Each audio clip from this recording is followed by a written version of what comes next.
2-3 पीढ़ी नीचे उतर जाते तो मेरा नाम भी मुख्यमंत्री मिटा ही था, पता ही नहीं कौन कौन रहा है इस देश का। लेकिन ये पक्के से कहता हूं कि इतना शिक्षित जरूर हूं कि उड़ती चिड़िया के पंख गिनूं या नहीं गिनूं, ट्रैक्टर की ट्राली को ब्रेक लगाना भी आता है और हवाई जहाज चलाना भी आता है, ये दोनों काम किए नहीं है। साथियों, सबसे पहले आपको साधुवाद देना चाहूंगा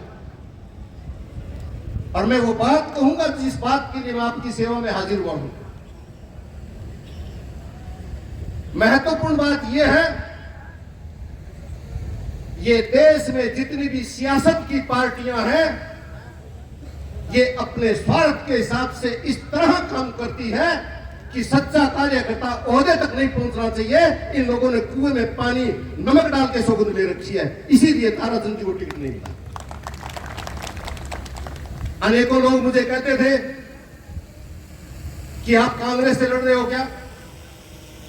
नौनगढ़ में जब मैंने गोठड़ा सीमेंट के लिए किसानों की आवाज भूमि का मुआवजा दिलाने के लिए मीटिंग की तो लोगों ने मुझे कहा यहां जगह खाली पड़ी है।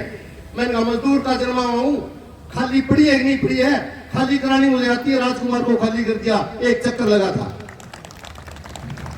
ये प्रजातंत्र है साथियों, इसमें बुद्धिजीवी हो आप और जो सामने चेहरे बैठे हैं, मैं बहुधा को पहचानता हूं कि आप एक व्यक्ति नहीं बल्कि समाज के प्रतिनिधि व्यक्तित्व बैठे हो। इसलिए हाथ जोड़ के एक बात कहना चाहता हूं कि जो बीड़ा आपने शुरू किया है शिखर में, ये शेखावाटी में सबसे बड़ा बीड़ा है जो आज आप सारे इकट्ठे हो और मैं इसका साक्षी हूं।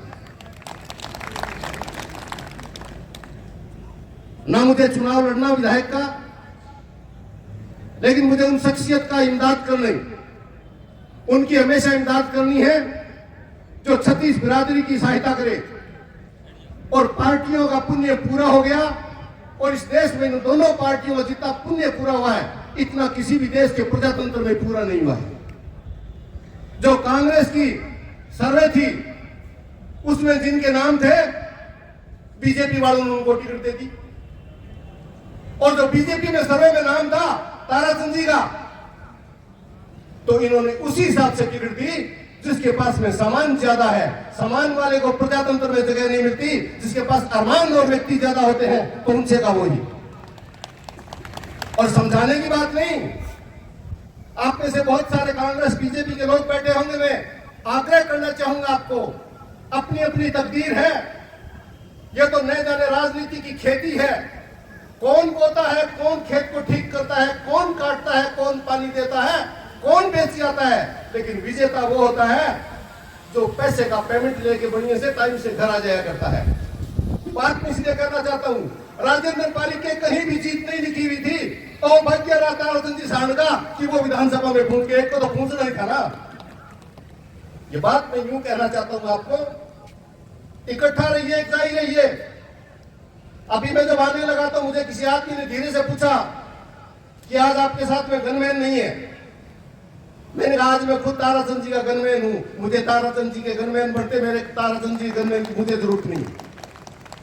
मैंने उसको धीरे से कान में कहा कि मजदूर किसान का बेटा हूं, हाथ में जिसकी लकड़ी हुआ करती है उसको कुत्ता काटा नहीं करता, इसे बंदूक दिखाने की होती है, मारने की नहीं होती। लेकिन रोज का भाई 15,000 रुपए का खर्चा है, तेरे को पता नहीं, भी बच्चा है छोटा। ये 15,000 रुपए में एक महीने नहीं रुकूंगा, मेरे वाले भाई ताराचंद की सहायता कर दूंगा, मुझे कौन कुत्ता मारे, बंदूक की मुझे कोई जरूरत नहीं है। आप सबसे आग्रह करूंगा, तन मन धन से उस शख्स को साथ दो और इससे सच्चा प्रहरी प्रजातंत्र में सभी कौम और जाति धर्म के लिए मैंने राजस्थान में बिरले ही देखे हैं। जितना मैं राजस्थान में फिरता हूं, जितना मैं भारत में फिरता हूं, ये नहीं कहना चाहता कि आप में से कोई नहीं घूमता, लेकिन मैं कहता हूं जो बहुत ज्यादा घूमते हैं उनमें से मैं भी एक हूं। पूरी सहायता करें इनकी, इसी तरह भाईचारा रखें और पार्टियों का कोई हिसाब नहीं। भागीरथी चौधरी एमपी सीकर से, वहां से अजमेर से टिकट दे दिया किशनगढ़ से, सर्वे में नाम उनका पहला, विकास चौधरी का नाम कांग्रेस में कहीं नहीं, बीजेपी में नाम उनका दूसरा, और इनको पसंद आया, विकास को टिकट दिया, जनता साथ में थी, कोई सर्वे को कुत्ता ही नहीं पूछता। आप जिनके साथ में हो जीत उनकी हुआ करती है, कौन पूछता है सर्वे को। और ताराचंद जी से आग्रह करूंगा, तन मन धन से सारा साथ है, चुनाव राजनीति में कभी अंतिम नहीं हुआ करता है। आपकी जो पहल है वो काबिल सराहने के हैं। 41,000 वोट की तो बात अलग कहते हो, और यही चुनाव अगर आप 1 महीना 1.5 महीना पहले लगते, मैंने इनको कहा था, मैंने कहा जहां आप घूम रहे हो वहां टिकट नहीं है, जनता को टिकट फाड़नी आती है। अगर आप जीत के आए होते तो निर्दलीय होते, चाहे सरकार किसी की बनती, मैं आपको राज्य मंत्री बनवा देता, लेकिन हमारा तो कारतूस ही खाली चला गया, हवा में तो कुछ असर नहीं होता। लेकिन फिर कहना चाहता हूं, ये बुजुर्ग बैठे मेरे पिता की उम्र के, ये दोनों हाथ ऊपर करके कह रहे आ जाएगी, पक्की आ जाएगी। अगर आपका आशीर्वाद रहेगा, आपके चरणों में हमारे हाथ रहेगा, आपका सिर पे हाथ रहेगा तो पक्की आएगी, मैं बता देना चाहता हूं। इसलिए दिल खोल के काम करो, हमें किसी का भय नहीं रखना है, कहीं पार्टी नहीं है, और कहीं बीजेपी कांग्रेस के लोग नाराज मत हो जाना, क्यों मैं तो पहले तो निर्दलीय जन्मा और अभी तुलसी राम जी का मैं तो सर्वदलीय हूं, मैं तो कोई पार्टी फूटी का होनी, पार्टी का मुझे कोई डर नहीं है। ये तो खाली जगह पड़ी है ताराचंद जी, यहाँ तो कांग्रेस वाले तो ढूंढते घूम रहे हैं, और बाबा को मेरे पास भेज देंगे, फार्म पे वही रखा करूं, उनको कोई नहीं रखेगा सुनीतानंद जी को मेरे अलावा, मैं बता देता हूं। या उनको कहेंगे भाई तुम्हारी सरकार बनी है, जो पुराने वाले धुएं हैं ना उनके अंदर कोयला डाल के राम राम राम राम राम, तो कोई मतलब नहीं दूसरी बातों का, जनता का काम करो। मैं आपको आज ये बात कहने आया हूं, खाने पे आया हूं। आज मेरा कार्यक्रम चंडीगढ़ में था, लेकिन मेरे पास में ताराचंद ने जाके कहा कि आपको आना ही है। मैंने कहा चंडीगढ़ में मेरी कोई बुआ की बेटी बहन नहीं बैठी, मेरे तो जो कोई भी बैठा है, मेरे शिखर में बैठा है, मैं आप लोगों के बीच में आके अपने आप को धन्य समझता हूं। चंडीगढ़ में हमारा कुछ नहीं है, लेकिन वहां का भी वातावरण बता देता हूं, जयपुर का भी वातावरण बता देता हूं। परसों हम फार्म हाउस पे बैठे तो 20-50 आदमी बैठे थे। उन्होंने कहा ये मुख्यमंत्री कहां से लाए? अरे मैंने कहा मैं चूक गया कि क्यों?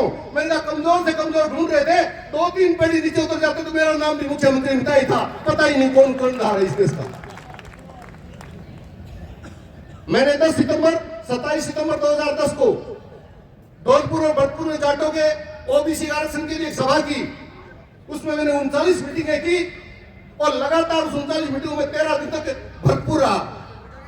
और जब मैं वहां गया तो यही भजनलाल जी शर्मा जो मुख्यमंत्री है, ये मेरे साथ में 24 मीटिंगों में लगातार साथ में रहे।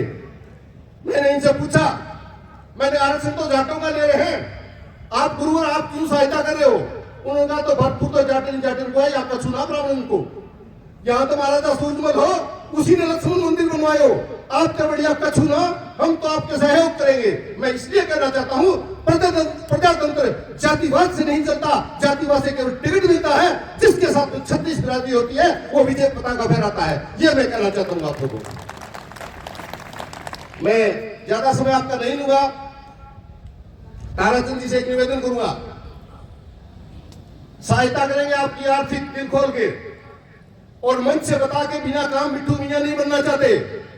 आपकी सहायता का प्रोपोगंडा करना, प्रचार करना आपके साथ में न्याय है, और हमारा बिना काम का बड़बोलापन है।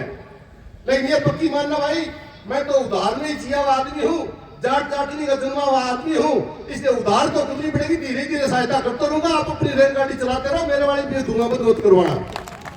और आप सबसे आग्रह करूंगा, हाथ खड़े करके कहो कि कितने लोग तन मन धन से समर्थन करेंगे ताराचंद जी को। उसने ये कहा था कि सोच बदल दे अपनी, सितारे बदल जाएंगे, नजरें बदल दे अपनी, नजारे बदल जाएंगे। ए मांझी रोज रोज क्यों किस्ती बदलता है, दिशाएं बदल दे, किनारे बदल देंगे। इतना ही ध्यान रखें, सब एकता रखें। जो बिरादरी ने इस बार तो समर्थन नहीं किया है, हम लोगों ने प्रयास किया, फिर हाथ जोड़ेंगे। और जो हमारे साथ रहे हैं, उन्हें कोई जाट है, न कोई ब्राह्मण है, न अनुसूचित जाति है, न कोई राजपूत है, न कोई मुसलमान है, न कोई और है। ताराचंद सबका प्रिय, और ताराचंद सीकर का तारा और हमारा उगता सितारा। ये बिल्कुल आपने ठीक लिखा है। नमस्कार मानना, राम राम मानना, धन्यवाद आपने मुझे सुना।